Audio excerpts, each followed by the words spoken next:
নমস্কার বন্ধুরা, আমার এই ছোট্ট চ্যানেলে আপনাদের সবাইকে স্বাগতম। আমি আজকে আপনাদের একদম সহজভাবে এঁচড় দিয়ে চিংড়ি মাছ রান্না করে দেখাবো।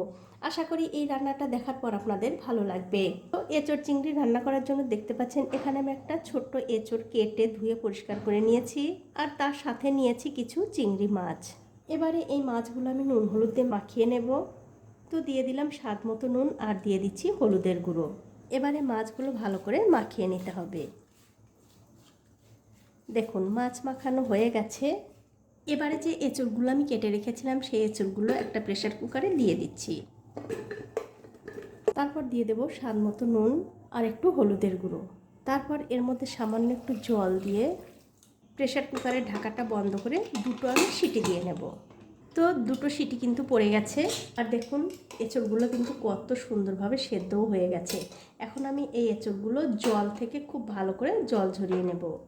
এখন দেখতে পাচ্ছেন কড়াইতে আমি আগে থেকে সর্ষের তেল গরম করতে দিয়েছিলাম। তেল কিন্তু গরম হয়ে গেছে। এখন আমি এই তেলের মধ্যে কিছু আলু দিয়ে ভেজে নেব। আলুগুলো কিন্তু আমি কেটে নুন হলুদ দিয়ে মাখিয়ে রেখেছিলাম।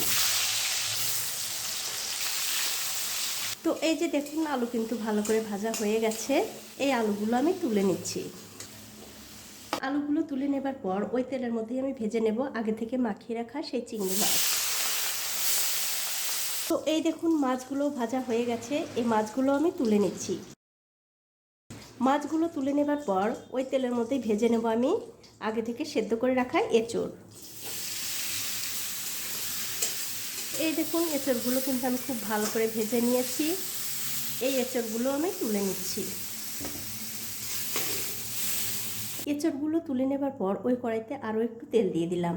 এবারে ফোড়নের জন্য দিয়ে দেব দুটো তেজপাতা, দারচিনি আর সাদা এলাচ আর একটু গোটা জিরা। এবারে তেলের সঙ্গে ফোড়নটা ভালো করে ভেজে নিয়ে এর মধ্যে দিয়ে দেব দুটো পেঁয়াজ কুচি, আর সাথে দিয়ে দেবো সামান্য একটু নুন। এবারে ফোড়নের সঙ্গে এই পেঁয়াজগুলো ভালো করে একটু ভেজে নিতে হবে। তো এই দেখুন পেঁয়াজগুলো কিন্তু আমি খুব ভালো করে ভেজে নিয়েছি। এখন এর মধ্যে দিয়ে দেবো 1 চামচ আদা রসুন বাটা। এবারে আদা রসুনটাও ওই পেঁয়াজের সঙ্গে ভালো করে একটু কষিয়ে নিতে হবে। তো এই দেখুন আদা রসুন পেঁয়াজের সঙ্গে খুব ভালো করে কষিয়ে নিয়েছি। এখন আমি এর মধ্যে দিয়ে দেবো একটা টমেটো বাটা। টমেটো বাটাটা দিয়েও এই পেঁয়াজ আর রসুনের সঙ্গে খুব ভালো করে কষিয়ে নিতে হবে।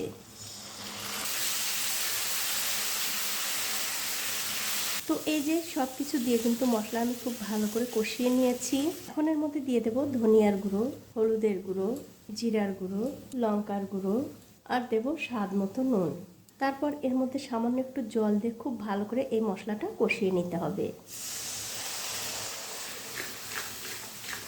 তো এই দেখুন মশলা কিন্তু খুব ভালো করে কষানো হয়ে গেছে।